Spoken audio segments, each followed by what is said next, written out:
আজকে আমাদের জমিনের সব ধানগুলো মেশিন দিয়ে কেটে ফেলা হচ্ছে, আর এই কেটে ফেলা ধানগুলো ট্রাক্টরে করে বাড়ি নিয়ে আসা হচ্ছে।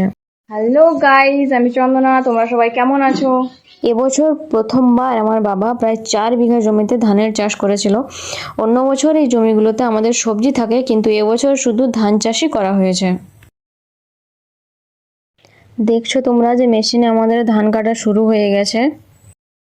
আর এই মেশিনটা দিয়ে ধান কাটার সুবিধা হলো অনেক কম সময়ে অনেকটা জমির ধান একসাথে কাটা হয়, আর ধান কাটার পর ঝাড়ারও প্রয়োজন হয় না, একেবারে পরিষ্কার হয়ে মেশিন থেকে বের হয়। আর ধানের যে ধানগুলো যেগুলো মেশিনে নিতে পারছিল না, সেগুলো আমার বোন আর বাবা মিলে কেটে কেটে জমিনের মধ্যিখানের দিকে দিয়ে দিচ্ছে। আর এই কাটা ধানগুলো ট্রাক্টরের মধ্যে লোড করে বাড়ি নিয়ে আসা হবে। আর ধানটা ঢালার জন্য আমার বোন খামারের মধ্যে ত্রিপলটাকে মিলে দিচ্ছে। যে ধানগুলো কাটা হয়ে গেল সেগুলো ট্রাক্টরে ভর্তি করে আমাদের বাড়ির খামারে ত্রিপলের উপরে এনে ঢেলে দিয়ে আবার যে ধানগুলো মেশিনে কাটা হচ্ছে সেগুলো আনতে চলে গেল। যে ধানগুলো আনতে গেল সেগুলো রাখার জন্যে যাতে জায়গা কম না পড়ে, তার জন্য আমার ভাই একটু পিছন দিকে ধানগুলোকে টেনে নিচ্ছে। আজকে প্রচণ্ড গরম থাকার কারণে আমাকে ভীষণভাবে ঘাম দিচ্ছে গাইজ, তাই আমি একটু ফ্যানের কাছে এসে বসলাম।